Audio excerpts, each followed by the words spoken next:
Shin Megami Tensei is famous for being cruel, unforgiving, and deeply uninterested in your success. After 3 years of challenge runs, I am at the point where playing the game normally just isn't painful enough any longer. So in this run, Flynn fights alone. No party members, no backup in battle, just one protagonist trying to survive in a world that actively hates him. This is SMTIV, Flynn only. Welcome to the worst idea I've had in a while. Of course, for an idea this bad to be taken seriously, we need rules. Very few of them, very strict. Obviously, we're only allowed to use the protagonist in combat. Guest characters are allowed as we can't prevent them anyways, and most of the time they are more of a hindrance than an actual help. We play the game Apprentice difficulty since Master is only available in New Game Plus, and speaking of which, New Game Plus is banned. With that out of the way, let's get this thing started because this might take a while, so let's not waste too much time on the intro. We start the game and go through the opening cutscenes where we get to name our protagonists. Since naming characters has never been one of my strengths, we just go with the canon name Flynn, and after getting chosen by the Gauntlet, we become a samurai and get going with our opening mission in Naraku. Our first exercise is fighting demons. The intro battle against Lam the Ark and the slime is not a big issue yet. Slime is weak to physical, and once it's down, we just put the game on auto until we win the battle. With that, we get the first level up and also spend our first stats. SMTIV is known to be one of the games in the series where magic overall is probably the stronger build. In a solo setup like this comes in very handy considering this is pretty much the only viable build option we have. Playing without additional demons means we only get a single turn icon, so we need to hit as many weaknesses as possible to generate additional actions. With the high variety of magic spells, this means we will get the most out of our limitations with a magic build. We are also going to put some stats into agility in order to have a somewhat decent hit and evasion rate, though magic is definitely our priority. With that, we already complete our first mission and then learn Scout to dive right into the next one. And this is probably something we should talk about. While we are not allowed to fight alongside demons in battle, we are allowed to carry them in our stock. In fact, this is an absolute must since the only way to learn skills in this game with the protagonist is by leveling up demons and then carry their skills over onto Flynn once they acquired all of them. After recruiting a centaur, we fail the next negotiation and get to meet Sharon for the first time. Since I didn't want to waste any money, I decided to just game over instead of getting revived and try again. We managed to recruit a Mokoi and then game over a couple of more times before recruiting Napaia, and with that we already finished the second quest. For the last quest of the intro event, we need to retrieve an item, and this is where things become a little tricky. The majority of encounters consist of 2 demons, and with only Flynn in our lineup and no skills learned yet, literally the only thing we can do at the moment is a regular physical attack. Defeating enemies this way is not going to be a thing, but we can try to get encounters which include a demon that we already have in our stock. By recruiting a new demon and then talking to the one we already carry with us, we can effectively end the battle without having to attack while still getting experience for the recruiting. Unfortunately, we are going to quickly run into an issue where we basically recruited everything that is available at our current level. With Flynn still at level 3 and not a single demon even close to being maxed for skill inheritance, we need to find another way to get experience onto everybody. Just out of curiosity, I tried to battle the demon horde at level 3 without any skills, but needless to say, this didn't go so well, so this means we need to grind. And I'll be honest, beating enemies with this setup is not going to happen. Even in the best case scenario where we only encounter a single demon, we usually don't have enough firepower to get through the fight unless we get several crits and or misses by the enemy, so at this point I had to make a decision. Either this run already ends during the tutorial, or we make a little change, and since I wanted to see how far we can take this, I decided to go for the latter. After getting revived by Sharon twice, you get the option to lower the difficulty, and I feel like this is the only way we can get through the intro by doing this. We will switch difficulty to Fallow until we inherit the first skill onto Flynn. Once that is done, we should have enough firepower to get through fights on Apprentice, but until then, we have to go quote unquote easier. But even on fellow difficulty, this part is by no means free. We can only attack, so we usually just put the battle on auto and hope that we can make it without getting wiped again. And while we do take less damage compared to before, we still get wiped rather regularly. Certain enemy formations are just not possible, even with the already lower difficulty. Centaur is usually too tanky, L'Homme d'Arc puts out too much damage, and a double Griffin encounter is basically an insta-wipe. Ideally, we want to find setups with Napaia and Mokoi, since this is one of the few encounters that we can beat without going down yet again. Napaia is pretty much the only demon to go down in 2 hits, and if Mokoi behaves somewhat decently, we can usually beat it afterwards, albeit beat by having to use a healing item in between. Another thing to mention here is that demons in your stock only gain a third of the experience that the battle would usually give, so even though we might get some levels onto Flynn, getting demons maxed out to inherit skills will take even longer. After what felt like an eternity, Centaur leveled up to level 2, learned its last skill, and with that we can finally inherit the first 2 skills onto Flynn. Needle Shot is not going to be very useful since we're going with a magic build, but Bufu is going to help us out big time. With our first skill now available, we switch the difficulty back to Prentice and can now continue on with the game. And while in-game time only progressed by 45 minutes, in real time this took around 1.5 hours, and considering this is most likely not going to be the last time we have to grind in this challenge, might as well put up a grinding timer since we have some free space due to how horrible it is to set up a DS layout in a 16:9 video. On early Naruku floors, there are quite a few enemies weak to ice attacks, so we can start generating press turns now, and with that we can get through battles much easier compared to before. And by much easier, I mean not getting wiped in 3 out of 4 encounters. We are still nowhere strong enough to fight the Demon Horde, but with the first spell available, grinding becomes much less of an issue now. The Demon Horde is weak to force spells, and with both Fuxi and Napaia in our stock, it's only a matter of time until we can inherit it onto Flynn. At this point, Flynn is only 23 experience off from level 7, so might as well get that 1 extra level and then head into the Horde fights. The Horde always goes first, which is why we needed a higher level anyways to even be able to survive the ambush to begin with. Once that is done, we throw out a Sand, get a lucky smirk, and with the attack boost that comes with it, we can wipe the Horde on the second action before it even gets a chance for another attack. It took roughly an hour to get to this point, so let's add this to our grinding timer. With that, we are finally out of the tutorial section, and it only took us an additional 2.5 hours of grinding to get there. Somehow I really don't like where this is going. Anyways, we return to Mikado to hand the ring over to Hope, and then get introduced to Kay and the side quest mechanics.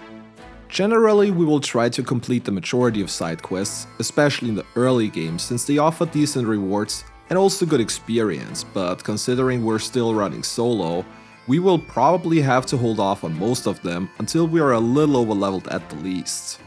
We get 3 mandatory quests here, of which 2 are collection quests where we already have more than enough items needed thanks to the grind earlier, so the only thing that remains is the challenge quest where we have to battle Orthrus.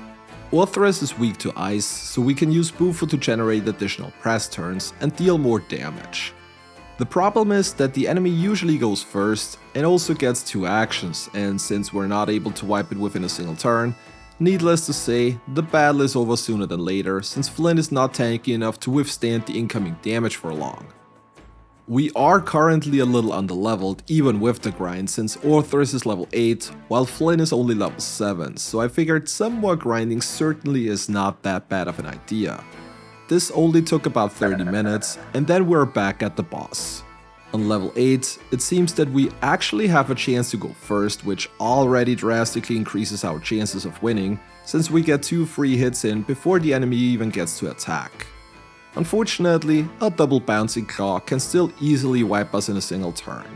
On attempt number 2, we get lucky and get the smirk on our second attack, and this is something I haven't really gone into detail yet.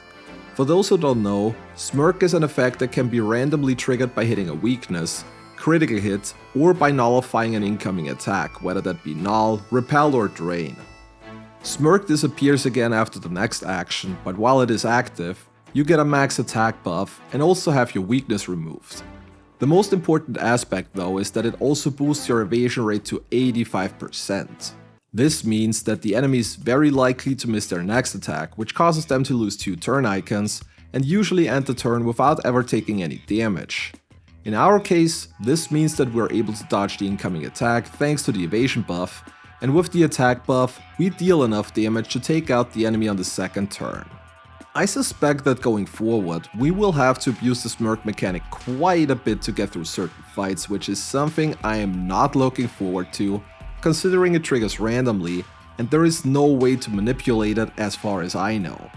Anyways, with Orthrus out of the way, we completed the last mandatory side quest for now, so we return to Mikado and then head back into Naruku pretty much immediately to rescue Navarre, who has gone missing. In the third stratum, we immediately get greeted by 2 Nagas which are weak to fire, and it was at this point that I noticed that I don't have any fire spells on Flynn yet, so needless to say, we are not going to get through here just yet. And while we do have Pele in our stock already, she won't get her last skill until she hits level 8, which is the reason why we fuse ourselves a Malcolm, also gets Agi and maxes out at level 6, giving us access to the needed fire spell much faster. This took roughly another hour that we're going to add, and during this we also got all the way to level 10 with Flynn. And while the Nagas still go first, we once again get the smirk on the second attack twice in a row and can take them both out on the first attempt after the grind. We continue our search for Navarre until we run into a hooded man and have to battle Wendigo, who is weak to both fire and electricity. So again we throw out weakness hits and hope for a lucky smirk. Wendigo only gets a single turn, and the Mabufa doesn't do much damage, so we can easily wipe it, only to have to go up against an entire Wendigo horde next. Luckily, or unfortunately, depending on how you want to see it, we now get backup in the form of Jonathan and Isabeau, and this is probably something we should talk about quickly. Guest allies can be a great help since they are a potential second target for enemies to hit, giving Flynn a little more leeway.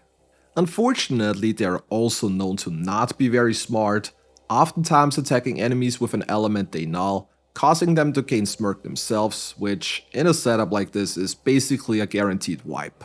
Now, getting back to the Wendigo horde.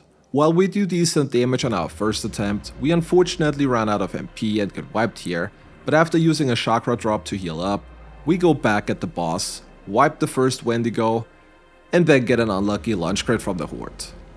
It took a couple of attempts until our luck was not horrendous, but once we get a decent enough pattern, we can take the horde out, even without extra smirks. We continue on with the search for Navarre by entering the first demon's domain of the challenge, where we run into Alraun. The enemy is weak to fire, so once again we go for weakness hits with Agi, while hoping to get a lucky smirk off of it. Unfortunately, the enemy poisons us early on, which basically eliminates the chance for that, since smirk cannot happen while Flynn is inflicted with a status ailment. Luckily, the mini-boss is not a big threat, and even without smirk abuse, we are able to take out the enemy on our first attempt without bigger issues, though it got a little close towards the end.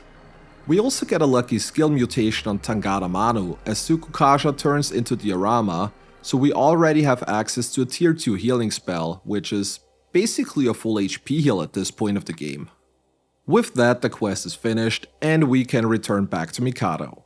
Since Flynn has reached level 11 in the meantime, we're also going to fuse our good old buddy Mothman. Mothman is the first demon to learn Shibabu, which is going to be quite useful later on when it comes to grinding additional money, but more on that when we get there. Back in Mikado, we notice that one of the villages is burning, which just so happens to be Flynn's home, so we make our way there next.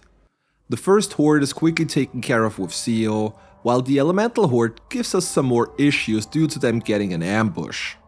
To make matters even worse, they don't have a weakness, so we can't generate additional press turns or hope for a lucky smirk. Fortunately, we have a way around that. While the horde itself is only one target, multi-target attacks hit them several times, so we throw some of the AoE attack items we got in Naruku earlier to hit the enemy for a total of 3 times and deal way more damage this way. Due to them hitting with all kinds of elements, we still game over here after an unlucky weakness hit, but after a couple of attempts, we get the needed luck to finish them off and continue on. We run into our childhood friend, who got brainwashed by the Black Samurai. And of course he turns into a demon and we have to go up against him next. Just like the elemental horde before, he does not possess a weakness, but by going with the correct answers, we can force him to lose his turn when he hits certain HP thresholds. Unfortunately, all of that does not help, as an unlucky bouncing claw does huge damage and we wipe yet again. On attempt number 2, we get a critical wave miss, and this is already enough to end the battle and his suffering. But we are not done here just quite yet. We continue on until we run into the Black Samurai, and then have to battle a horde of Lilims next, though this is not a real battle as they will immediately charm all male characters and then just escape. Due to the Black Samurai escaping into the underground, we get tasked to go down and investigate the land of the Unclean Ones. And most of you who played this game probably remember what is coming up soon. We are about to hit the first big gatekeeper of the game in Minotaur, and this is honestly not a fight that I'm looking forward to at all. This is a notoriously hard part of the game, and in a solo setup, I expect this one to be a huge roadblock. At level 13, I was fairly certain that we would stand no chance, but I wanted to see at least how much damage we not only dish out, but also receive, and yeah, Bufo deals less than 200 damage, while the boss basically one-shots us with Lapras Strike. I think we're about to head into the next bigger grinding portion of the game, though I already had a game plan in mind. Flynn is currently at level 13, and once we reach level 15, we can fuse a Jack Frost, who is the first demon in the game to learn Bufula, so we have a decent means to upgrade our main attack for this battle. It took about 3 hours of grinding until we got Flynn to level 15 and are able to go for the fusion needed. But if you remember, you don't get to inherit demon skills unless they have learned everything they have available, and grinding a level 15 demon that is sitting in our stock is going to take forever. Luckily, there is also a way around this. We can take our newly fused Jack Frosts and fuse it with lower level demons to get something with a much lower level overall, while also inheriting Bufula in the process. We basically do this several times until the final demon is at level 2 or 3. This demon will get much more experience due to technically being underleveled and learn the skills much faster. Once we can carry over Bufula onto Flynn, I was still pretty sure that we would have no chance to win against Minotaur, but I wanted to see how much of a difference using Bufula makes. At level 15, a rank 0 Bufula does 220 damage, which is about 40 more than we did with a maxed out Bufo earlier, so this is already a decent improvement compared to before, but when it comes to incoming damage, we haven't really made any progress as Minotaur still wipes us incredibly fast. While we are going to max out Bufula before seriously attempting this boss, I am still pretty sure we need to once again rely on Lucky Smirks to carry us through the battles. Because of this, we go back to our grinding, and during this we also max out Mothman, which means we can now carry over Shibabu, and this is going to help our grind on several levels. By using Shibabu during battle, we can bind the enemy and then use Fundraise to squeeze Maka out of them. This not only gives us some much needed currency that we need to summon demons out of the compendium for further Bufula inheritances, doing several successful fundraises also increases the overall experience gain from battle, cutting down our grinding time by a bit. Unfortunately, fundraising is not always that easy as our companions will wipe the enemy eventually, but overall this is still quite the help, especially against enemies that are weak to binds. After 2 hours of grinding with Flynn, we are at level 16 and Bufula at plus 5, so I wanted to do a quick check where we are at against Minotaur. We are already doing 240 damage, and thanks to a Lucky Smirk, we even get all the way to the second question, which lowers the enemy's accuracy, but because this is an SMT game, the boss immediately crits Flynn on the following turn and we get wiped again. I like where this is heading though. We are on a good way, and I do think that with some decent luck, we might be able to get through this battle once we have Bufula maxed out, so once we're done with the next grinding session, we go back to now hopefully get a win. A maxed out Bufula deals around 260 damage, but just like before, we are still at the mercy of a lucky smirk on the second attack of the turn. Onikagura has a decent chance to miss, so this is another thing that we can hope for to give us a little leeway on turns where we don't get it. After a couple of failed attempts though, it became apparent pretty quickly that we absolutely must get Smirk on turn 1, as Minotaur will always go for Labyrinth Strike, and unless we get incredibly lucky, this is basically a wipe. Oh yeah, and of course we can also have Walter screw up our plan by using Augie, which Minotaur nulls, oftentimes giving the boss a smirk in the process, and yeah, I don't think I have to explain that this is basically rip immediately. While we could in theory also heal Flynn to full when he gets low on HP, this eliminates the chance to get smirk, and without it there is no way we can get through the fight for the most part, so we just go balls to the wall and go all out on our offense, hoping to get as many second attack smirks as possible. But even the lucky smirk is not a guaranteed safety anchor. Smirk sets your evasion to 80%, and while that is really high, Labyrinth Strike is a multi-hit attack, and even if one of the hits get through when you're low on HP, you're going to game over even with the status on. Overall, I think you can see how much of a pain this battle is and what kind of luck we need to get to have a shot at beating this. Theoretically, I could have leveled Flynn up even further, but we are at a point where 1 or 2 more levels are not really going to make a big difference overall. Whether we are level 16 or 18, without Smirk, I don't think there is a way to get through here, so we just have to brute force our luck. The most important part is basically getting through turn 1, and then just hope for the best. And surprisingly enough, it only took me around 45 minutes until we got the luck needed, even though we only got a smirk on the turns 2 and 4, though Minotaur missing a charged Onikagura was probably the reason we got to this point. Once the fight is over, we immediately save, and looking at the in-game time, the last grinding session took another hour and 15 minutes, so let's add that to the timer again. Also, the very next random encounter we run into is the reason why I wanted to immediately save. We beat the regular enemy formation, then got a follow-up ambush with the enemies using Mazio and hitting Flynn's weakness, giving us yet another game over. Thank God for me remembering to instantly save after the Minotaur battle. After climbing down Naraku further, we unlock our first terminal and finally have a way to teleport back and forth without always having to go up and down all the way. With Minotaur down, we can progress further into the game, but not for too long because Gatekeeper number 2 isn't too far off. And of course, I'm talking about Medusa. Just like with Minotaur earlier, I went in unprepared just to get a feeling of where we're standing at the moment, and needless to say, we didn't get very far. As expected, Sen is not doing the biggest numbers, but we can already fuse something with Sanma, so that's no issue. The much bigger problem are Medusa's attacks. While Minotaur usually went for pure damage, Medusa can also bind Flynn with Snake Fangs. Oh, and I also got the wrong armor equipped, so this Yang is a weakness hit, and yeah, this is pretty much what I expected anyways. Just like Minotaur before, she also gets 3 turn icons, which means that without Smirk, we basically stand no chance to take 3 attacks every time. So, back to the grinding it is then. First of all, we've used a demon for Sanma, which we will once again fuse further down to carry it onto a lower level demon. And while we are already at it, we're also taking Archilao with us on the way if we already get access to it anyways. With Flynn also only on level 17 here, I figured grinding a couple of levels during this would also help, since the enemies on the observation platform actually give decent experience.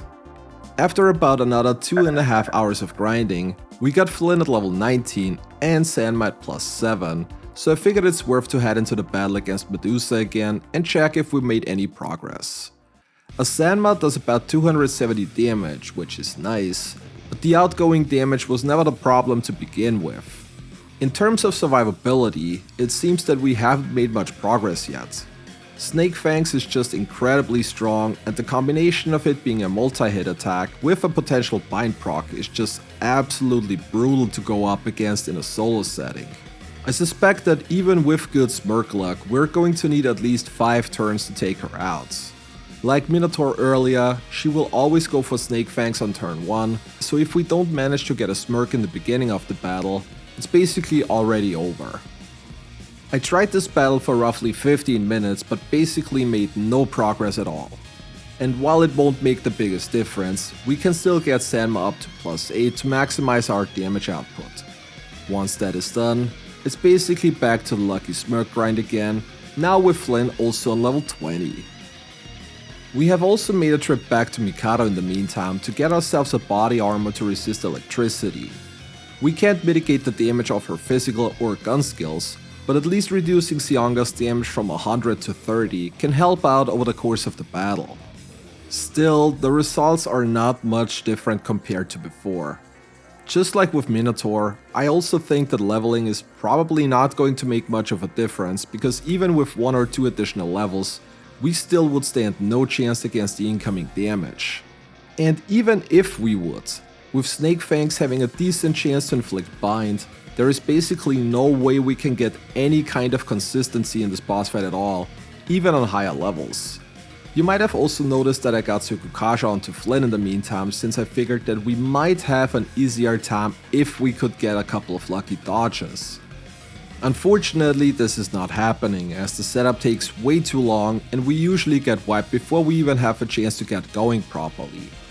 Evasion at +1 practically makes no difference in dodging attacks, so while the idea may sound good on paper, it doesn't really work out at all. Now, I am not going through every single attempt here because, quite frankly, I was getting wiped left and right the entire time. The most important thing is to get Smirk at the end of turn 1, to mostly avoid the Snake Fangs, and then hope for some good luck. I have about 2.5 hours of video footage from just this single fight until we finally got a lucky enough pattern. We got a turn 1 Smirk, then got good attacks on turn 2, more smirks on both turn 3 and turn 4, and that's all we need before we are finally able to finish her off on turn 5. This feels like it took forever, but now that the 2 most notorious bosses of the game are out of the way, I hope that we have some smoother progression going forward, at least for a little while. With that, we reach the land of the Unclean Ones, Tokyo. Our next goal is the Counter Demon Force base, but before we can get there, we must stop by Ueno first, where we unlock the next terminal by easily beating a Karase Tango and 2 Kappa Tangos with Masio stones. We also unlock the next couple of side quests in the Hunters Association, though we will not cover them for the most part unless they are relevant to the main story, because even without them, this is looking to become a longer video already. Anyways, to reach the Counter Demon Force base, we need to get to Kasumi Gaseki, which is currently blocked off by a Kelpie horde, who want the head of a Peleite, so we head to the Shinobazu Pond where it can be found. After waddling around the area for a while because I literally forgot where the boss is, we trigger the cutscene, but before we get to the main enemy, we have to go through a Murio horde first. The horde has no weakness, but we can once again use elemental stones to hit the enemies multiple times. Unfortunately, the horde uses Mudo, hits, and we get wiped again. Nothing I could have done about that. On the second attempt, they only use Spirit Drain and a regular attack, and luckily 2 stones plus the chip damage from Walter is enough to get rid of the horde, but we're not getting any breaks as we immediately transition into the second fight against the actual boss. This one has a fire weakness, so we can generate additional press turns while also healing up from the damage we took earlier. Unfortunately, the boss likes to use Polimpa to inflict panic, and we already found out the status ailments are one of the worst enemies in this challenge, and panic is no different. This time, Lady Luck is on our side for once though, as we can regularly use our turns even through the ailment, but the Spirit Drain from the horde earlier resulted in Flynn running out of MP during the battle. Fortunately, we still have a couple of Achilao stones in our inventory, so we throw those at the boss and can take it out before it gets another ailment shot off. If we don't count the loss to insta-kill Mudo from the horde before, I think this may actually be the first time in this challenge that we beat a boss on the first try, so things are looking up, at least for now. We bring the boss's head to the Kelpie horde, who form a bridge for us to cross over into the next area. Once we reach the base, we have to battle a Tsuchigoma, who we can easily take out in 2 turns, and then enter the base where we unlock a new terminal, but before that we have to clear another demon's realm by battling a pixie horde. As always with horde encounters, we throw stones to hit them multiple times in a single turn, and just like with Tsuchigumo before, 2 turns is all we need. Once we check the breathing room, we return to Mikado to grab the side quest for the Mystic Relics, and then head back to Tokyo to continue the search of the Black Samurai.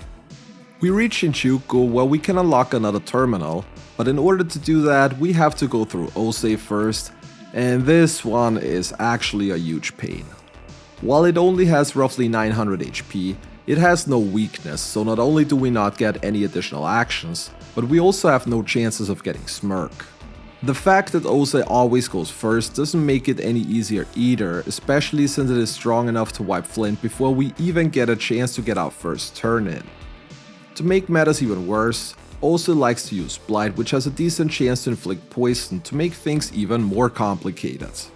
We basically have no chance to get through this one unless we manage to get some lucky dodges in or something. I tried all different kind of variations. Pure damage, setting up evasion buffs with Tsukukasha, lowering the incoming damage with Fangbreaker, nothing seems to work.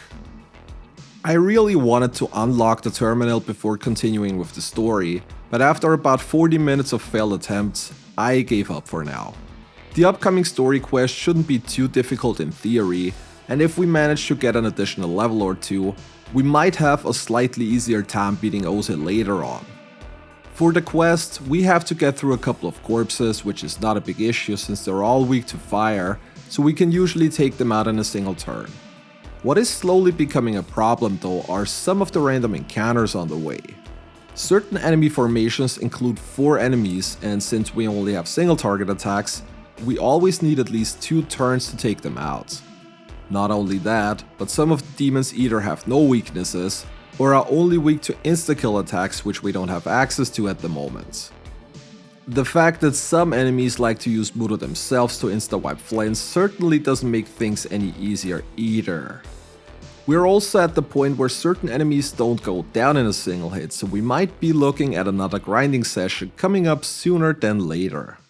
Once we get rid of the last corpse, we immediately head into the battle against Dullahan, who is weak to electricity. Unfortunately, we get no Smirk, and then once again get insta-kipped by Mudon. Great start. Same thing happened on attempt number 2, though in attempt 3 the boss only used regular attacks, and we can wipe it a turn later already.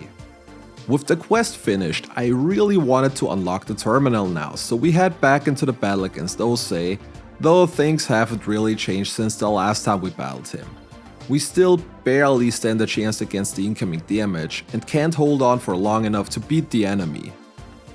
Then it dawned upon me, if enemies can insta-wipe me, why should I not insta-wipe them as well? Looking at Osei, it resists Dark though it is neutral to Light, and we have a single Mahama Stone in our inventory.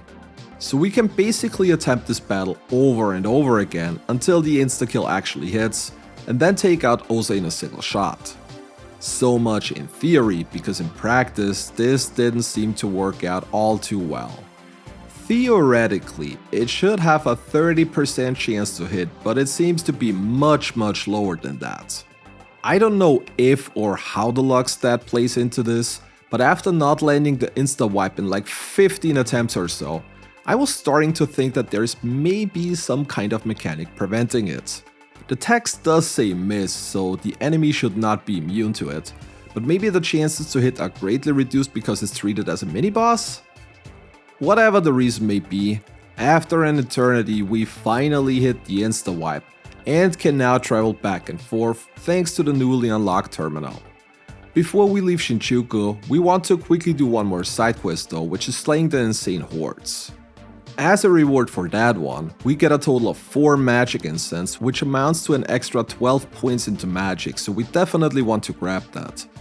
The hordes themselves are annoying since they can put various ailments onto Flynn, but if we go first, we can usually wipe them in 2 turns by exposing their fire weakness. The bigger problem is that after the last horde, we immediately get the follow-up mini-boss fight against Chernobog. Chernobog has no weaknesses and gets 3 turn icons, and if you remember, tanking incoming damage isn't necessarily one of our strengths in this setup. Because of this, I tried to work with either Fangbreaker or Sukokasha to decrease the incoming damage, or maybe get a lucky dodge. But just like in previous boss fights, a single stage of buff or debuff doesn't really make a difference. To make things worse, every time we get wiped, we have to go through the last horde again, and since they like to inflict Flynn with poison, sickness and or panic, we often have troubles even getting to Chernobog without a severe disadvantage. After not making any progress whatsoever 30 minutes into attempting this mini-boss, I gave up for now. We will definitely come back here later since I really want to grab the extra magic incense, but for now there really is no point trying to forcefully get through the fight since it's optional anyways, so we continue on with the main story. In order to progress into the next area, we have to accept the quest to off the demon at the Metropolitan Government Office, so we make our way towards there. Here we have to make a decision which influences which boss we have to fight next, and since we decide to off the demon, we head into the battle against Kuebiko. Unfortunately, the boss gets the first turn here and always opens up with Rakunda to decrease our defense, and then follow up with Axle Claw, which already almost wipes us. The enemy is weak to fire attacks, so we use that to our advantage and try to do damage while healing up on the second press turn. Kuebiko will use Rakunda at the start of every turn until our defense is decreased to the max, so needless to say, it wasn't long until we weren't able to keep up with the damage any longer and wipe yet again. Since the boss doesn't have a ton of HP, I eventually decided to ignore healing and just go double attacks each turn, hoping for a smirk on the second attack. If we get a smirk on the first attack, we heal up and hope for the best, though most of the time Kuebiko still wipes us rather quickly. The boss can also open up with Wind Breath, which is the ideal scenario, but of course I forgot to change armor and went down after taking a weakness hit from it. Overall, this is the best possible attack pattern though, so after backtracking to Shinjuku to buy ourselves a wind resistance armor, we head back at the boss. Another thing I noticed is that the boss will always negate debuffs with the Kunda, so I switched up strategy and went for Ajilao on the first attack and Fangbreaker on the second. This usually causes the boss to use the Kunda on its first turn and then do Rakunda if Flynn's defense is not fully decreased yet, giving us a bit of leeway since Kuebiko won't attack at all. With this strategy and some more smirking luck, the battle isn't a big issue any longer and we beat the enemies soon after. At this point, I also noticed that Flynn has reached level 30, and this is actually pretty important since at level 30, we can fuse Thoth, the first demon to get access to Megiddo. Megiddo is not only the first proper almighty spell we can learn, but it is also quite strong and hits all targets. Just like earlier, we use Thoth to fuse it down and pass the skill to a low level demon in order to learn it faster. We were at a point where we often struggled against random encounters, especially larger enemy groups that weren't weak to any elements, and Megiddo is going to be a huge help with this. We can hit all targets, and since it's almighty, it can't be nulled either, so this is a great way to easily power through random encounters. Once we got our fusion all the way to Almoraki, we register it to the compendium, and then quickly get it up to inherit the skill onto Flynn. Here is where something funny happened though. After Almoraki leveled up, we suddenly got a skill mutation where Megiddo should change into Sandine. And while I really wanted Megiddo on Flynn as soon as possible, getting a tier 3 elemental spell this early is a huge thing since the first demon that would learn Sandai is long at level 42, which is still quite a bit off. Since I registered the Megiddo Almoraki to the compendium anyways, we allow the skill mutation and soon after get access to a first tier 3 spell, which we can then carry over to other demons to get it up on Flynn faster. We also fuse a Black Frost to prepare for King Frost later, since it's the first demon to learn Concentrate. During all of this, the Takemi Nikata we carried around also maxes out and gives us the opportunity to inherit Warcry, which is an attack and defense debuff. While this is definitely quite the upgrade over Fanbreaker, it comes with a very costly 45 MP per cast, so we need to be very careful with that to not immediately burn through our MP during boss fights.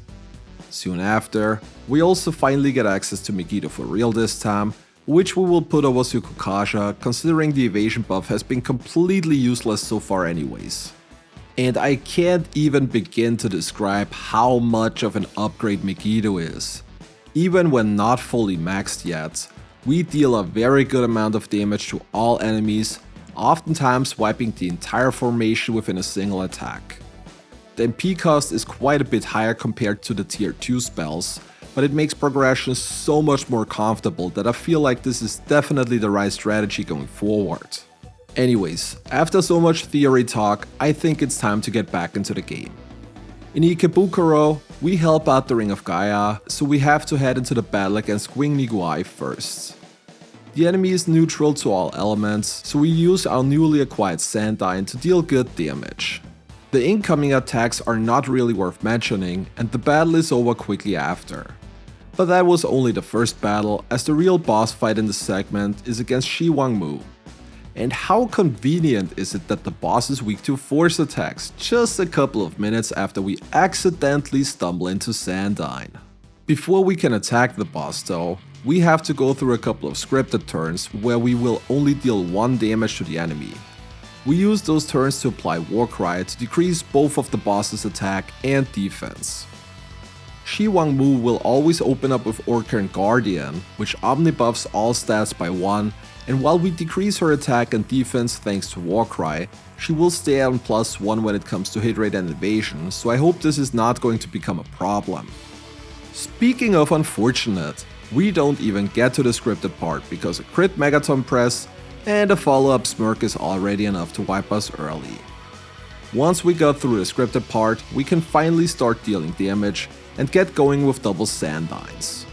Due to Warcry taking up tons of MP, we have to heal up with a chakra pot between, but thanks to some lucky smirks, we make good progress in the battle until we get crit by the boss one more time, with the follow-up smirk attack wiping us yet again. It took a couple of attempts, but with fully debuffed attack and defense, the battle is relatively safe, and then we're able to beat the boss. And since an early Sandine wasn't lucky enough yet, we get another skill mutation right after the battle when Sandine turns into Archidine, so with that we can get our second tier 3 elemental spell onto Flynn later on. But that's not even all yet. A couple of random battles later, we get the next mutation where Megiddo turns into the Arahan. This comes at the perfect time since the Arama is starting to not fully heal Flynn any longer, especially when he's on really low HP, so thanks for that as well, game. I only wanted to max out Megiddo on Flynn, but I sure as hell won't complain about getting early access to those skills at all. Either way, we have made it to Ikebukuro now, so we can unlock another terminal here by beating Aikawan and 2 Incubus. Not much to say about this battle. Megiddo takes care of the enemies rather quickly. We enter the next Demon's Domain where we have a little reunion with the Lilim Horde that charmed us in the forest during the beginning of the game earlier. This time though, they stand no chance as a weakness Bufula followed by Megiddo is enough to take them out without the enemy ever getting a turn. Afterwards, we finally capture the Black Samurai, and with that we can head back to Mikado where Yugo and Gabi hold the public execution. After watching the spectacle, we continue on with our next mission where we have to rescue 3 samurai that are being held hostage in Shinjuku National Park. Before we can even get to Kagome Tower though, we have to get through Balor first, and my god is this boss annoying. Since the enemy likes to attack with Maragion, my first idea was to put on a fire resistance armor to reduce the incoming damage. And while this actually works out pretty well, especially with a couple of Warcries up, the much bigger problem is the boss also loves to spam Mudon. And don't ask me why, but this has a ridiculously high hit rate. Technically it should only be 55%, but in this scenario it hits almost every single time Flynn gets targeted. Because of this, I figured it might be more efficient to skip the Warcries and immediately start to throw out damage. Unfortunately, this boss also loves to use Megaton Press, an attack that hits surprisingly consistent considering it only has 70% accuracy, and even more surprisingly seems to crit pretty much always with a supposed 35% crit rate. Either we get wiped due to unlucky crits, or we get wiped to mute on connecting almost every single time it's casted. It also doesn't help that Walter especially loves to cast fire against the enemy, which not only gets nulled, but also causes a smirk more often than not. This battle got frustrating rather quickly, so after a couple of attempts, I decided to switch armor and go for a dark resistance over fire. Dark resistance halves the chance of Mudon connecting, which should already help quite a bit since that's the number one reason for us going down. And would you look at that, on the second attempt after switching armor, we are able to take the enemy down. With that, we continue on to Kagome Tower, where we have to rescue the 3 samurai that were taken hostage. Each of them is protected by a demon, so naturally we need to get through those first, starting out with Murmur, who is weak to fire, so with a maxed Argidine, we deal good damage. The enemy uses both physical and electricity attacks, but with the electricity resist armor equipped, the incoming damage is not a big issue, and it's only 2 turns until the enemy is down already. Demon number 2 is Gemori, who is weak to ice, and although we only have access to Bufula, we got no problem as we can take her out before she even gets her first attack in. At the top, we now have to go through Asmodeus, who unfortunately goes first, and starts off the battle by spirit draining and then goes for Hell's Torment, which depletes your HP by 2/3, so while it does a lot of damage, it can't wipe us at least. Asmodeus is weak to force, so we can hit the boss's weakness first and then heal up. The enemy will also use Fire Breath, but with the correct armor equipped, this is not something we have to worry about. The bigger problem is that Asmodeus likes to use Hell's Torment in the middle of the turn, and since he gets 3 turn icons, he usually follows that up with another attack like Toxic Sting, and yeah, there is nothing we can do about that. We just have to hope that the boss either uses a different pattern, or that we get a lucky smirk and manage to dodge the attacks. On attempt number 2, we managed to barely survive the same combination with 6 HP, though Flynn's MP are pretty much gone due to the amount of spirit drains by the boss. Luckily, Asmodeus shouldn't have that much health left at this point, which is why we start throwing Masan stones and heal up with a beat. Only 2 turns later, the boss is down, and we rescue the last samurai, therefore also completing the quest once we reach the monastery. With the quest bonus, Flynn also reaches level 36, and thanks to the Fusion Booster app, we can now fuse everything up to level 37, which means it's now time to get ourselves a King Frost. King Frost is the first demon to learn Concentrate at level 38, and this is something we definitely want to grab. We have gotten a couple of skill mutations earlier in the game with Charge, but not a single one with Concentrate, so we need to get it the old casual way. We still need to drag King Frost in our stock until it reaches level 38 to learn the skill, but once that happens, we can fuse it down again to inherit it onto Flynn faster. The next important fusion doesn't happen until we get to level 49, so for now this is all we need, and we continue on with the story. We head towards Shibuya, where we need to meet up with Tayama's manager. Before going there though, we want to unlock the newest terminal, so we have to go through Orochi first. Snakey is weak to electricity, and since it only uses Warcry on its turn, we can beat it without taking any damage during the battle. After meeting up with the manager, we need to head to the club to beat Kogasaburo. The boss likes to start its turns off by buffing its evasion and then go for the attack with physical and electric attacks. The elemental damage is once again mitigated rather well thanks to equipped armor, but the physical attacks hit very hard. Because of this, I decided to use Warcry on my second turn after hitting the ice weakness to reduce the incoming damage.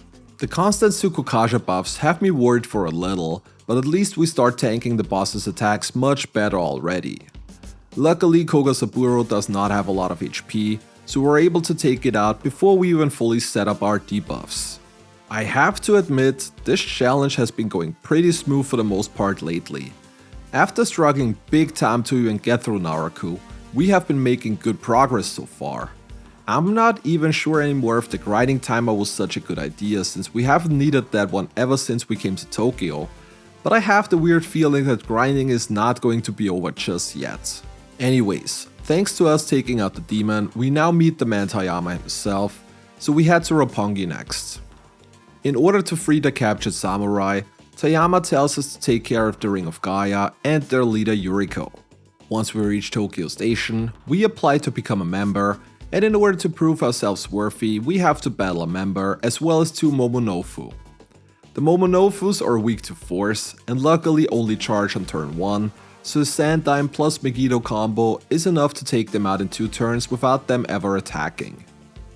The Ring of Gaia member is also gonna single attack later, and with that we reach Ginza, where we can unlock another terminal, which this time around is not guarded by a demon for a change.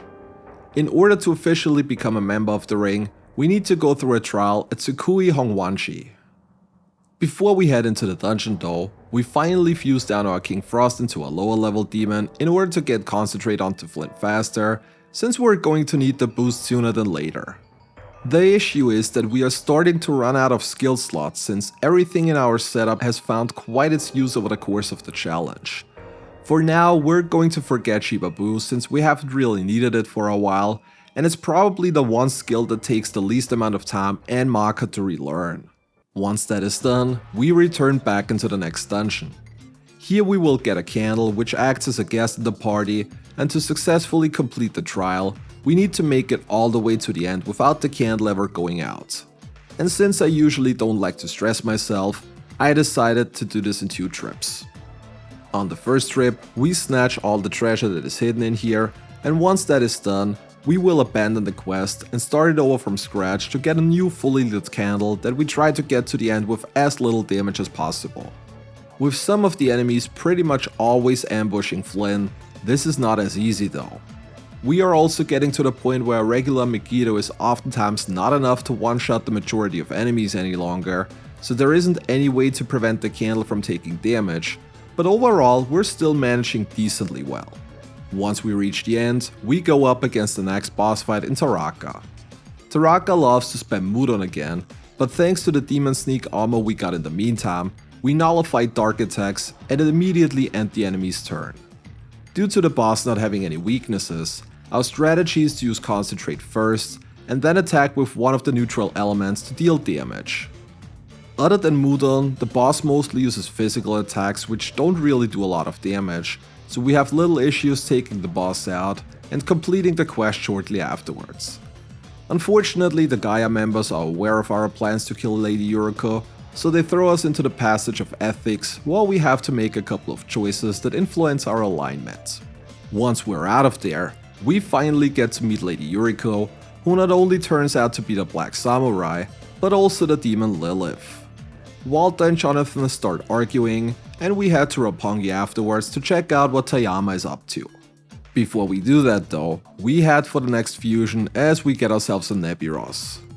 Nebiros is the first demon to learn Megidola at level 46, and while that still may take a while, it's going to be a well needed upgrade since Megiddo is starting to fall off in terms of effectiveness. Ouroboros at level 49 is the next demon to learn Megidola and also the first one to start off with the skill, but until then we can also carry Nebiros with us, seeing as we might get the needed experience to level it up before reaching 49. Since we need to head back to Shinjuku now anyways, we also attempt the side quest with the insane horde for the magic incense one more time. Last time we couldn't get past Chernobog, but with a much higher level and better skills, we should have an easier time now. The battle is still rather tricky due to the poison and the enemy attacking twice, but with Warcry to debuff the enemy's attack and weakness, as well as the dark attacks being blocked thanks to our armor, we're hanging in much better than before. It still took a couple of attempts because we got unlucky with the enemy's attacking pattern a few times, but eventually we're able to take Chernobog down and get our magic incense reward. With that, we continue on with the main story where we meet up with Fujiwara to go below the hills of Roppongi. On the way there, we are greeted by Tenkai who's guarding the entrance, so we have to go through him next. Again, we start off the battle by using Warcry to debuff the enemy's attack and defense, and then use Concentrate before firing off a Megiddo. Tenkai is literally resisting all attacks while nulling both light and dark, so Almighty is the only way to deal proper damage. Luckily he's not very tanky, so a concentrated Megiddo followed up by a regular one is already enough to get the enemy down and continue on. We go through Midtown, meet up with Master Ma who we don't actually have to battle, and then go on until we reach the reverse hills, where we can see what Tayama is actually up to. During this, we also reach level 45, which means that with the app bonus, we can now fuse demons up to level 49. Since Nebiros is still quite a bit off from learning Megiddola, we now fuse an Oreo boss, who comes with Megiddola from the get-go, and then fuse it down into a low-level demon so we can finally upgrade our main means of damage against the majority of encounters. And while Megiddola usually clears everything in one hit once we get some skill potential on it, it also comes with a much higher MP cost compared to Megiddo. Luckily, we are more than good on MP recovery items, but this is still something we should keep an eye out for. Since we can fuse everything up to level 49 now, we also do a special fusion to get our hands onto Alice, since she's the first demon to learn Debilitate at level 51, a skill that would otherwise not be available until ranked at level 68. It is going to be a while until we get Alice there, but might as well start early since Debilitate is a huge upgrade. Theoretically, we could also do the same for Luster Candy, but considering that Shan Dark, who is the first demon to learn it, is fusion accident only and we have no decent means to get our demons wiped to increase the chance of one happening, I figured it wouldn't be worth grinding for it. We found out the truth about the origin of the red pills and then passed out again before waking up at Tayama's place. After getting some more plot, we head back to Mikado, meet the Archangels, and then get to choose whether we want to go with Jonathan to kill Lilith or to join Walter on his quest for true paradise. We decide to join Jonathan, and with that we head back to Ginza to get rid of Lilith. Before we even get close to her though, we have to go through our good old buddy Giri Mikala, and this one is a huge pain. As in every game, Giri does not take damage from physical attacks, which is not a problem, but in the boss version he's also not weak to any element either. But that isn't even the biggest issue yet. Giri Mikala gets 3 turn icons and not only likes to buff its attack, but also loves to use rather hard-hitting physical moves like Berserker God, Blight, which comes with an additional poison proc, and Megaton Press, which has a very high crit chance. I gave this battle a couple of more attempts, but it became apparent very quickly that there was no way that we can get through that fight with our current setup. We are at level 47, so while we're not underleveled compared to the boss who is level 44, we're not getting very far, and grinding more levels would probably make little difference overall. Because of this, I decided to do something that I knew I had to do eventually, but wanted to avoid for as long as possible. Going forward, we're going to need a crap ton of mock-up because we're now going to head to Ginza Shopping District. The Shopping District is an optional area that you can unlock as part of a little side quest, but in order to even get access to it, you need to pay up big time. Because of this, we do a couple of side quests that give us some good money, and then sell off basically everything that we don't need. We also relearn Shibabu and Flynn, and then head to Ginza where we can encounter Osei. Osei is one of the few high-level demons at this point that are weak to bind, so we can use the bind plus fundraise combination to squeeze them out of every little bit of market they have left until we get to roughly 165,000, which we're all going to spend immediately. First of all, we have to pay 5,000 Maka to get access to the western part. Once we can enter there, we go through the underground and buy the gold card for 10,000 Maka. With the gold card, we can get the platinum card to access the southern part for 50,000 Maka, and with the help of the platinum card, we can return back to the western part and buy the silver coin for 100,000 Maka. With the silver coin, we can now access the shopping district. We have 2 shops here, one for items and one for equipment, but the item one is not important for now since we're mostly looking for equipment upgrades. And if you thought that we are already done here after unlocking the area, you're sadly mistaken because the real grind is only about to start now. The weapon shop here has probably the best equipment in the entire game, as you can buy armor that repels or drains all kinds of elements. The big obvious downside to this, the one that we're looking for specifically, which is the Nibelungen to repel physical attacks, costs a little over 360,000 Maka. Luckily, the relics around this area are very high leveled and sell for a total of about 50k, but they only respawn every 2 hours, which is the longest respawn period of any relics in the entire game. I don't see any way to get past Giri Mikala without the armor, and considering we haven't grinded in a while, it's time to get the counter up again because this is going to take a while. While we wait for the relics to respawn, we try to get into as many OC encounters as possible and squeeze the most amount of money out of them. During the money grinding, Alice also reached level 51 and got access to Debilitate, so we can now fuse her down as well in order to transfer it over to Flynn. Luckily, you don't have to watch the entire grind with me, so we skip forward to the point where we pretty much got all the money we need and can now buy the armor needed to advance. We even get incredibly lucky here as the shop has a sale going on at the moment we enter it, so we can save over 100,000 and buy the armor for a measly 255k.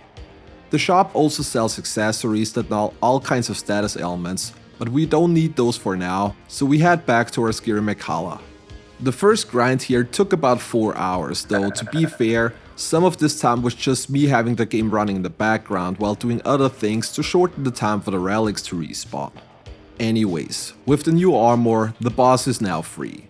Giri Mikala exclusively attacks with physical attacks, so there is literally no way where Flynn can get damaged, and it's only a couple of turns until the enemy is down and we can finally continue on with the story. During the grind, we have gained a couple of levels as we're now level 55 and quite a bit overleveled compared to most enemies in this area. Example number 1 is the mandatory Dakini fight right before Lilith that we can get through on literally the first turn, though to be fair, the smirk probably helped as well. Once we made our way through the Demon's Domain, we finally get the chance to battle Lilith, but the next problem is coming up right away. Lilith likes to use gun attacks, and I'll let you guys guess what the only weakness of our ridiculously overpriced armor is. And if you said guns, well, you're right. While Lilith likes to use electricity attacks as well as physical attacks every once in a while, the majority of her skills are gun-based, so with the Nibelungen, we basically stand no chance. To make matters even worse, her favorite skill is Dream Needle, which can also put Finn to sleep, and if the status procs, there is practically no way for us to recover anymore if we happen to survive the turn at all. Just like with Giri Mikala before, I attempted this battle a couple of times, but it became clear quite quickly that this was not going to work out. We need protection against gun attacks. And conveniently, the Ginza shopping district also offers the Genki Rindo, which repels gun attacks, but just like the Nibelungen earlier, it costs another whopping 365,000 Marka. So I guess that means we're going to go back on the Ose grind. Technically, we could also buy the Demonica suit, which also now guns for 289k, but I figured a Reflect would be more useful since it wipes all of Lilith's turn icons immediately, and the extra 80,000 Marka is not going to make that big of a difference if we already need to grind that much money anyways. The biggest advantage compared to before though is that the Ose grind becomes much smoother with the Nibelungen equipped, since Ose likes to use Blight to inflict poison, but with Repel Physical, this is not going to be a thing, so we can grind for much longer periods without having to go back to recover. Because of this, and also because we already had close to 200k Marka on hand, the second grind only took around 3 hours instead of 4. But this time, most of that was just the game idling in the background, but let's add it to the counter regardless. Once we got everything we need, we head back to give Lilith one more try. And while her physical and electric skills can still deal quite some damage, with Repel Gun we're now pretty safe not only from a big chunk of damage, but also from the sleep procs that come with it. Lilith herself ironically is also weak to gun damage, so we usually shoot at her and then concentrate or unleash a big Megidola on the second press turn. With the new armor, the battle is a breeze and it's just a couple of turns until she's down, and we now head to Camp Ichigaya for the last segment of regular Tokyo. This time around there is no actual boss fight in here, so once we reach the bottom floor, we use the remote to activate the switch and then get pulled into Blasted Tokyo. We meet Kiyoharu, buy the cream pads at the weapon shop, which I unfortunately forgot to record, and then head towards Pluto Castle in order to get the remote back again. Thanks to Megiddola and Flynn being on level 64 at this point, the majority of enemies can still be one-shot here, so we have no issues advancing. It also helps that most demons attack with physical skills that we can easily reflect back with our armor. Once we make our way through the tower, we have to battle Pluto next. Pluto is the first bigger boss in a while to have a weakness, so we use Bufudyne to our advantage while setting up debuffs with Debilitate. Pluto can use fire and almighty attacks, but also likes to go for regular physical attacks every now and then, so the Nibelungen armor is once again pulling its weight. Unfortunately, Valnera can inflict bind, and since it's an almighty attack, there is no protection against it. And because RNG is once again not on our side, and we get the unlucky 2-turn bind, we're not able to heal up in time and get wiped here. God, I love SMT games. Anyways, our second attempt was a little luckier, and this time we have no issues taking the enemy out with Bufudyne once all debuffs are set up. With Pluto out of the way, we can now regain the remote and head back to the reactor to teleport to Infernal Tokyo next. While doing this, I also realized that I am long past the point where we can fuse Sleipnir, who's the first regular demon to learn Luster Candy, and while we don't need it immediately, we want to have it available down the line, so might as well do the fusion now. Anyways, once we arrive in Infernal Tokyo, we meet Akira, who tells us that we need to beat Kenshi if we want to get the remote back, and this is going to be our next mission, I guess. Our first run in here is with Vetala, who is weak to fire, and since we have gotten Trisagion thanks to a lucky skill mutation in the meantime, we don't really have any problems taking it out quickly. The Horde in Demon's Domain is quickly beaten thanks to Sandine and a follow-up Megiddola. Mahama Yuri is weak to electricity, but likes to put up a Makara Karn, so more often than not, we have to resort back to Megiddola for damage since almighty attacks ignore the magic shield. The boss will also open up every turn with Rakunda until our defense is at rock bottom, and then start attacking with Sandine in between. And with a fully debuffed defense, it's not long until we can't take the incoming damage any longer and get wiped again. Luckily, we have an armor with resist force, so once we put that one on, the incoming damage is much more manageable even with the debuff defense, and we can take out the enemy without further issues. We level up to the nicest level, put Luster Candy over Shiba Brew, and then go on another little fusion spree. Thanks to the fusion apps, we can fuse demons up to level 78, which means we can now do the special fusion for Huanglong. Our big dragon buddy is the first demon to learn Megiddola at level 79, and while this is going to take a while with it being stuck in my stock, we definitely want that as it's the final upgrade to the one skill that made our challenge so much more comfortable in many situations. Not only that, with 320 base power, it is among the strongest skills in the entire game, so I assume it will also be very useful against the final boss later on. Once we're done, we head towards Camp Ichigaya to battle the final boss of Infernal Tokyo Kenji and retrieve the remote yet again.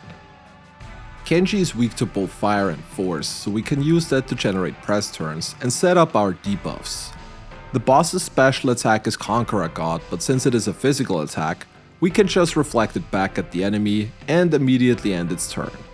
Kenji also likes to buff its own attack with Tarokasha, and with Grand Tack, we also have to prepare for a potential gun weakness hit. Luckily, Jonathan was on the receiving end of those blows, but with fully maxed attack, Kenji's other attacks can also become very lethal. Case in point, we get a double Megiddola, followed by a Deceit Chain, which is enough for us to game over again. I just want to point out that Kenji has seemingly very high accuracy for someone that has his hit rate at -3. Just saying. On the second attempt, Kenji noticed our gun weakness, and once that happens, it's practically over. Technically, we could equip the Cream Pads armor that we bought earlier since it resists both physical and gun, but I feel like Kenji prefers physical over gun attacks, so the Nibelungen might be the better choice overall. Towards the end of the battle, Kenji will also use Ancient Curse, which puts all elements on you, but with full HP and debuffs up, we're able to tank the incoming attacks until the statuses wear off, so after healing up, we can finish off the boss on our third attempt. We press the remote to return to our world, but get interrupted by the White while doing so, And this is the point where we have to choose our ending. We obviously don't want the bad ending, and those of you who have paid attention while we were going through our quests have probably noticed that we are gunning for the law ending here, and there is a very specific reason for that. We want to avoid having to fight Merkaba, and the law route is the only one where this is possible. In case you ask yourself why, here is the list of Merkaba's moves, and if you take a closer look, you will notice that there is a very special skill called Hexagram, which is a 100% insta-kill almighty move, and in a solo setup, this is absolute torture. While Merkaba doesn't get access to Hexagram until phase 2, there is no threshold or anything on that skill, so it can be used as many times and as randomly as the boss likes, and quite frankly, I'm not going to deal with that unless I absolutely have to, so for this reason alone, we're heading towards the law ending. And with all that talking, we have already reached the monochrome forest, where we now need to go through the white, starting with White Yugo. The boss will mostly attack with ice and force magic, but also spam Hammer-on, which is the ideal scenario, since we're now light and therefore get through turns much easier. The strategy is the same as before. We set up our 3 stages of Debilitate, and then use Concentrate before hitting the enemy with Trisagion. With a Smirk, this deals over 3000 damage, and with Yugo only having roughly 5500 HP, it's not long until the first member of the white is down. During progression, Huang Long also reaches level 79 and learns Megidolaon, so we can now get our final skill upgrade of the challenge by fusing it down into a lower level demon to max it out faster again. Once that is done, we continue on with battle number 2 against White K. This one likes to spam gun attacks, and since I obviously forgot to switch armors yet again, it's only a little while until we get wiped again. After equipping the correct armor and coming back into the battle, White K is much easier to manage since we not only avoid the gun attacks, but also the panic status that comes along with blank bullets. We still get poisoned due to blight, but this is much easier manageable, and after setting up, it's just a couple of attacks until the enemy is down. After finishing the battle, we also make some of our final changes to our skill setup. We finally get access to Megidolaon and put the Arahan over Theodyne since we don't need electricity skills any longer. We already had the Arahan earlier, but I decided to replace it with Concentrate since healing skills at that point weren't that important yet. We definitely want it for the final stretch of the game though, and since there is no boss with an electricity weakness left, we can safely put it over Theodyne. We also rebuy a Thoth from the Compendium since it learns doping at level 33, which is another skill we want in our final setup as it increases our max HP by 30%. With all that out of the way, let's continue on with the whites as we head into battle number 3 against White Isabeau, who is probably the easiest of the 4. Maragidyne is literally the only attack that can damage us since she will otherwise use physical attacks that we repel, or Mamudon, which we null due to the Nibelungen armor. As before, we set up our debilitates, heal up occasionally if needed, and then go to work with concentrated Trisagions until Isabeau eventually wipes herself due to the reflect. The final battle is against White Isakar. While Isakar can use blank bullets, which is a gun attack, all of his other non-almighty attacks are physical, so the Nibelungen armor once again is a huge piece of help. We set up with Debilitate, and once we're ready, we Concentrate and Trisagion as always. Isakar can lust the candy himself, but if that happens, we can just Debilitate him again to keep him at -3 for all stats. Just a couple of turns later, the battle is already over again, we inherit doping from Thoth, and then return back to our Tokyo for the last stretch of the game. Jonathan fuses with the Archangels to become Merkaba, and we head for the final dungeon. Before we can get our hands on Lucifer though, we obviously have to go through a couple of mini-bosses first, starting with Isabeau and her demons.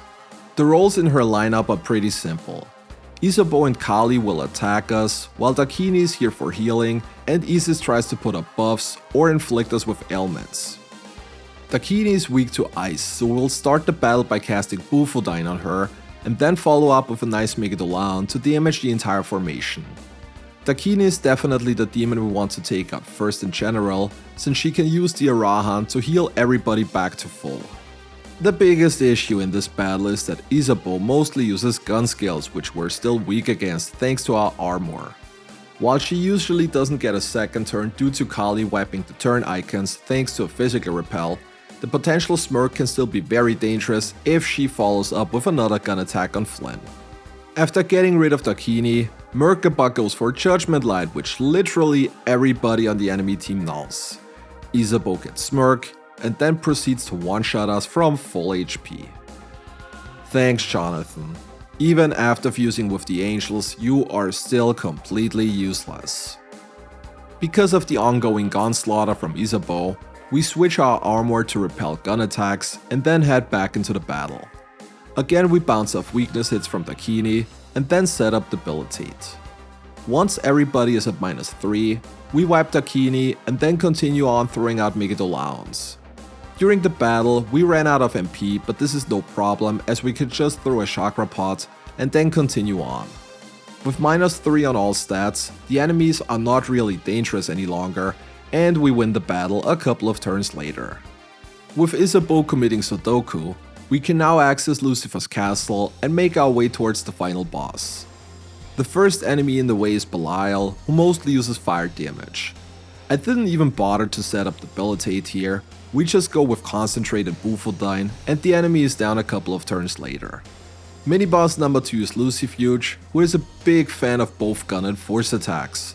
While this would usually mean that we should equip our repel gun armor here, this is not going to be possible since its only weakness is force, so we equip the Catcher's Brown for force resist and then go at it.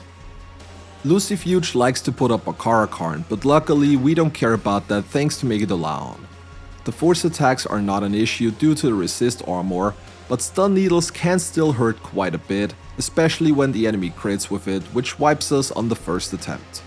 Because of this, I made sure to put up Debilitate on the second attempt to reduce the incoming damage, and while the battle was still really annoying, mostly due to the bind from stun needles, we were eventually able to beat the enemy and head into the last part of the final dungeon.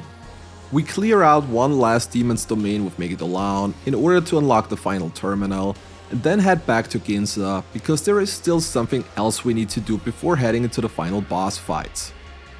In the Ginza shopping district, we talked about various accessories with ailment immunities earlier, and this is the one we need to pick up now as we buy the sharp earring which nulls both sleep and panic.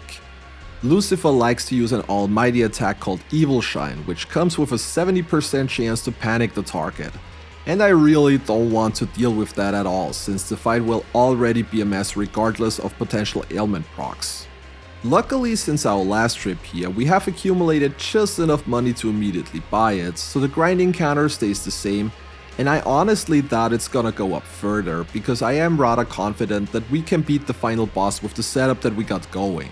And that is basically all there is to it.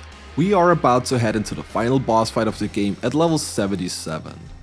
If we take a quick look at Lucifer's attacks, we can see that other than Almighty, he attacks with either physical, ice or gun attacks, so we switch into our gun repel armor and then go at it.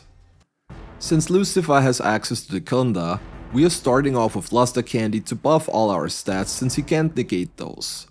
While he can theoretically use Debilitate, I would much rather have our stats decrease by 1 than completely negating them, so this is probably the smarter way to open up the battle.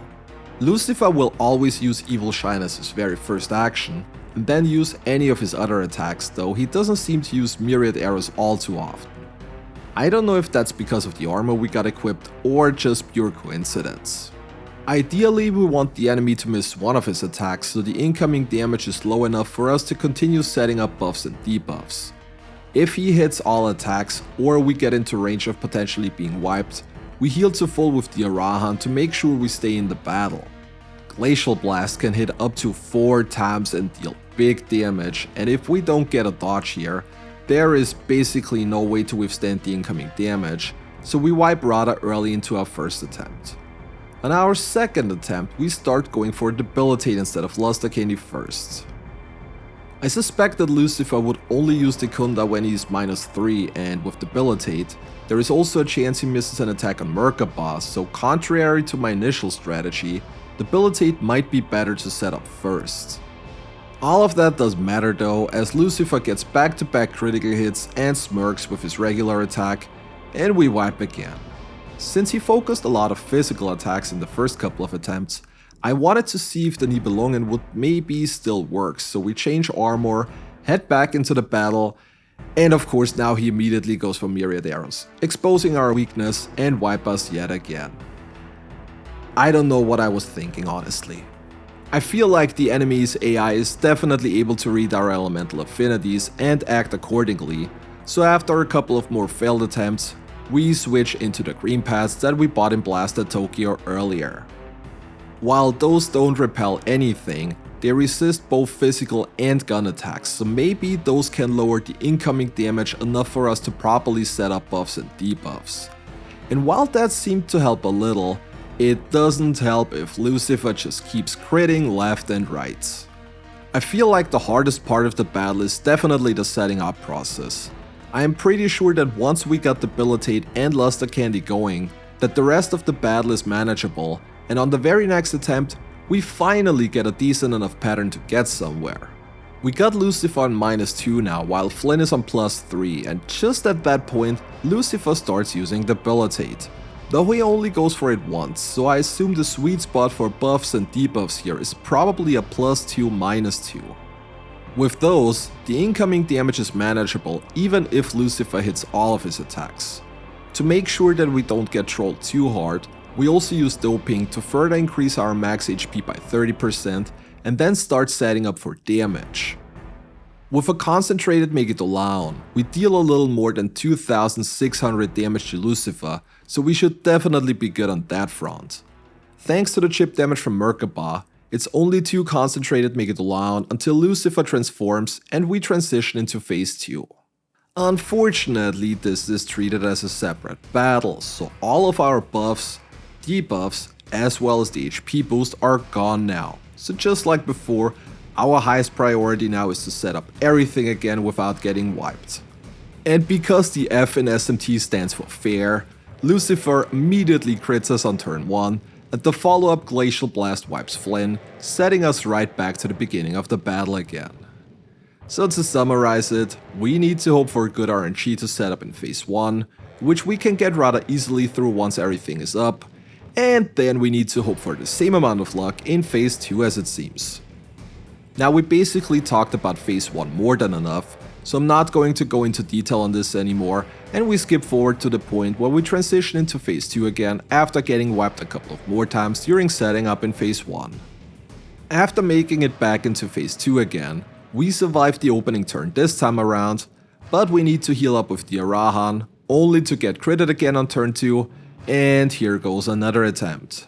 Same thing on attempt 3, and on attempt 4 as well. I don't know if it's because of the level difference with Lucifer being level 99, but the amount of critical hits he gets from regular attacks is insane and is destroying every attempt that could make it somewhere. The next time we make it to phase 2 Lucifer, we actually get a decent turn 1, but I didn't really feel confident enough to debuff again, so we went for the Arahan, which was probably the right call considering the damage that came in afterwards. After 3 turns of constantly healing up, Lucifer finally misses an attack, and we can go for Debilitate number 2. We heal up a couple of more times until Lucifer misses again, and then go for Luster Candy number 1. Alright guys, I don't wanna jinx anything, but this is looking very promising now. And then something really unexpected happens. Lucifer goes into his dialogue mode where we can give the correct answer. Up until now, I always thought this is based on HP thresholds depending on how much damage he has taken. But considering we haven't attacked a single time in his face yet, and Merkaba's damage is rather low, the dialogue might actually trigger after a certain amount of turns have passed. Either way, thanks to the correct answer, we not only get a full heal, but we also gain 3 additional turn icons, and I think this might be it. We set up the last Luster Candy, doping, and then heal up to full, and with that we should be safe now. I am still going to play this very carefully, even healing up when theoretically nothing should be happening, but other than that, we're good here. We put up Concentrate, throughout Megadolans, and yeah, we win. We beat Lucifer. And that is it, everybody. We beat the final boss of SMT4's Law Ending on level 77 using just Flynn and also Merkaba, but that one was more of a hindrance than an actual help. It was just like I suspected in the beginning.